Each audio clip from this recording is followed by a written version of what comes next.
Hai semuanya, kembali lagi di channel Portal Edukasi. Pada kesempatan kali ini, kita akan membahas rangkuman materi PAI kelas 7 bab 6, yaitu tentang alam semesta sebagai tanda kekuasaan Allah Subhanahu wa taala. Materi ini sudah kurikulum merdeka ya.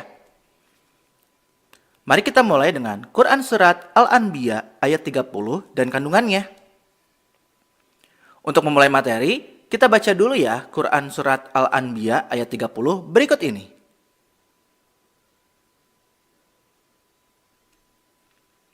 Yang artinya, dan apakah orang-orang yang kafir tidak mengetahui bahwasanya langit dan bumi itu keduanya dahulu adalah suatu yang padu. Kemudian kami pisahkan antara keduanya, dan dari air kami jadikan segala sesuatu yang hidup. Maka mengapakah mereka tiada juga beriman?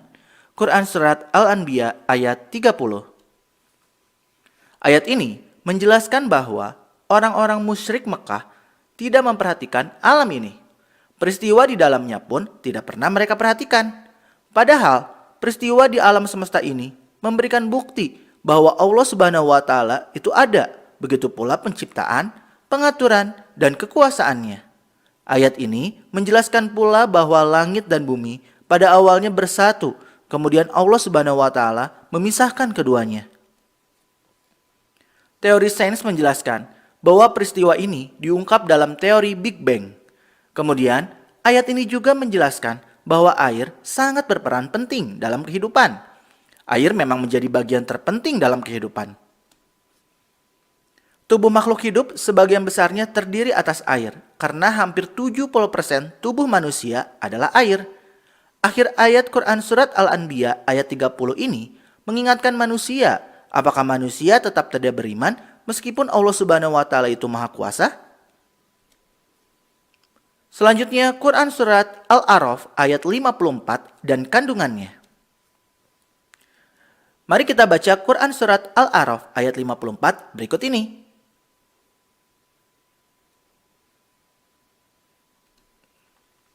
Yang artinya, sungguh Tuhanmu adalah Allah yang menciptakan langit dan bumi dalam 6 masa.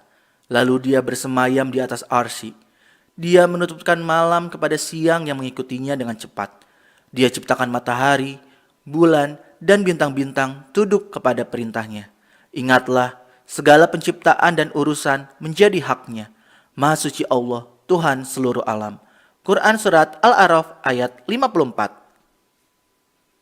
Pada awal ayat, dijelaskan bahwa Allah Subhanahu wa taala menciptakan langit dan bumi dalam 6 hari atau 6 masa. Dia adalah penguasa, pemilik, dan pengatur.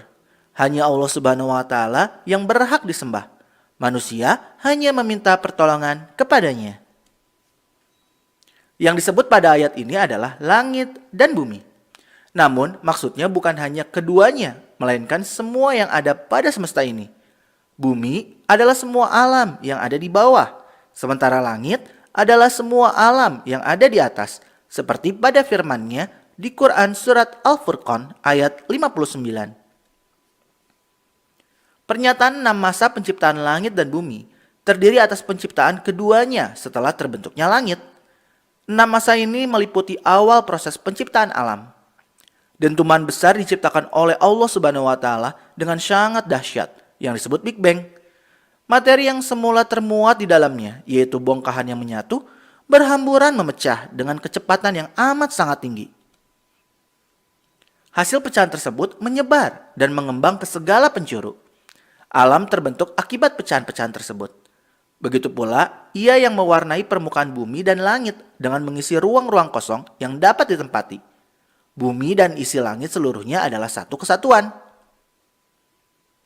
Keduanya, begitu juga matahari, bulan, bintang, planet, galaksi, dan sebagainya terbentuk dari asap yang sama. Hal ini dapat disimpulkan bahwa benda-benda ini berasal dari asap yang sama ini, kemudian mereka terpisah satu sama lain.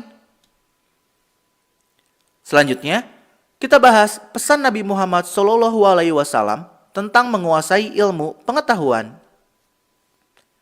Banyak pesan dan ajaran Nabi Muhammad SAW yang berhubungan dengan dorongan mencintai dan menguasai ilmu.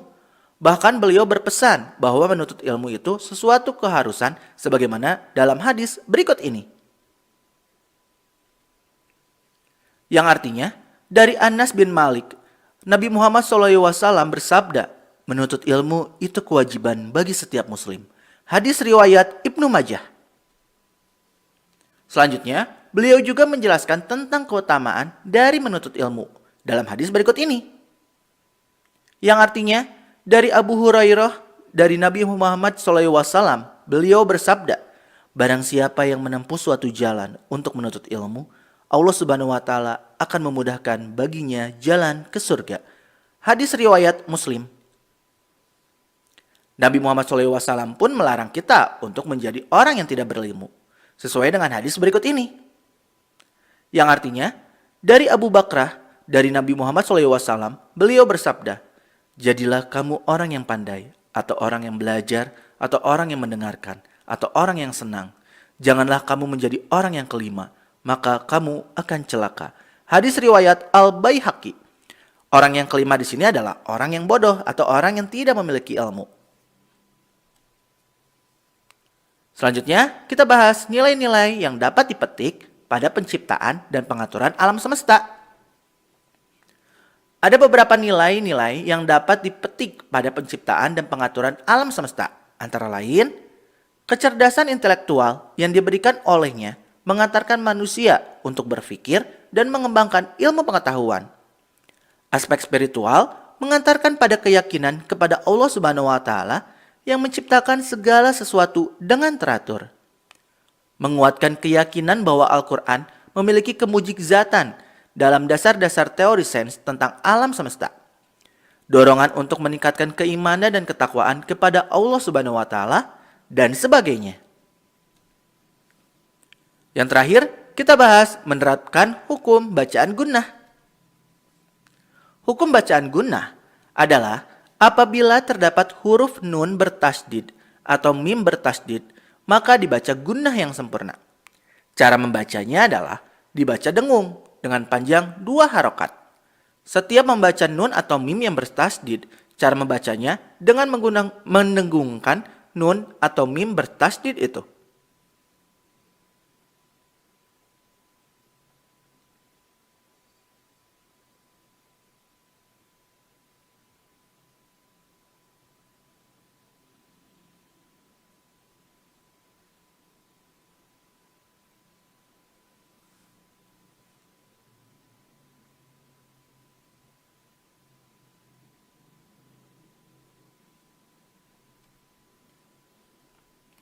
Nah ya mungkin cukup sekian. Terima kasih telah menyimak video pembelajaran hingga selesai. Semoga bermanfaat kita semua. Jangan lupa like, comment, and subscribe.